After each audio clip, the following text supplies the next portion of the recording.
कि नोटिस में चेंज हो गया है। अब आपको 2 सीबीटी देने होंगे। ग्रुप डी में भी 2 सीबीटी 2 90 मार्क्स का होगा, जिसमें 30 जनरल साइंस, मैथ के 30, जनरल इंटेलिजेंस एंड रीजनिंग के 35 और जनरल अवेयरनेस और करंट अफेयर के 25। तो अब यहां पर आपके लिए 2 गुना समय हो गया। पहले सीबीटी 1 इस साल में कराएंगे अंत तक, जो मुझे लग रहा है कि 4 महीने जब 2018 में लिए थे, तो इस बार भी 5-6 महीने तो पक्का लेंगे इस पेपर को कराने में। फिर ये सीबीटी 2 कराएंगे और सीबीटी 2 में भी 15 लाख बच्चे बैठेंगे। अब सोचो कि कब तुम्हें ज्वाइनिंग देंगे। एक भर्ती जो 2019 में आती है, वो भर्ती का पेपर 2022 में होगा सीबीटी 1, ठीक है, और फिर आपको 2023 में सीबीटी 2 दो, और तब जाके 2024 में कहीं नौकरी की बात आएगी।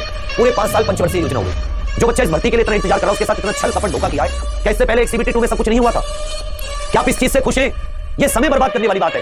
ये कोई इतने हाई लेवल की नौकरी थोड़ी ना जिसके लिए 2-2 सीबीटी 2 लोगे। अरे भाई, पहले भी तो आपने इतने बच्चों के पेपर 2018 में लिए। कैसे पहले सीबीटी 1 नहीं हुआ क्या? कभी ग्रुप डी की भर्ती नहीं आई? ये कोई एएलपी का पेपर है कि नहीं, ट्रेड के लिए अलग से लोगे? मान लेता हूं ट्रेड होता तो सीबीटी 2 चाहिए भी था।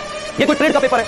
ये तो जबरदस्ती लेट करने वाली बात है कि भर्ती को लेट खींचते रहो। 5 साल इन बच्चों को पैसे खाते रहेंगे बच्चों के, और इन बच्चों को सैलरी नहीं देनी पड़ेगी। 1.5 करोड़ बच्चों के 400-500 रुपए लेके बैठ गए, और उसे क्या सीबीटी 2 की क्या जरूरत है?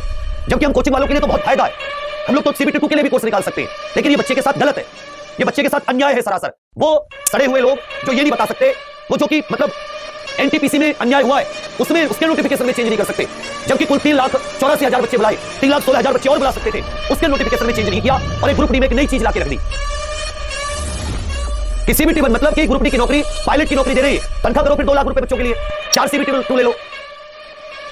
सबसे ज्यादा संघर्ष उस नौकरी में, कब से इंतजार किए बच्चे पड़े। पहले उसकी डेट नहीं दे रहे, लड़ मर के डेट ली, फिर मॉडिफिकेशन की लड़ मर के। अब सीबीटी 1 होने का आया कि 23 तारीख से शुरू होगा, जब फरवरी से, तो इन्होंने सीबीटी 2 का पंगा ले लिया। एकदम बेशर्मी की हद हो गई।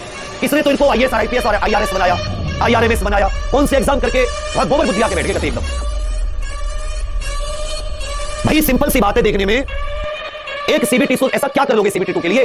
वो बच्चा आने जाने का उसका पैसे दे दोगे, उसके समय की तुम वैल्यू दे दोगे, उसका जो समय बर्बाद हुआ है उसके समय की वैल्यू दे दोगे। अब तुम मतलब इसमें अब कुछ कहने वाला रहा ही नहीं कोई इंसान, क्या ही कहे।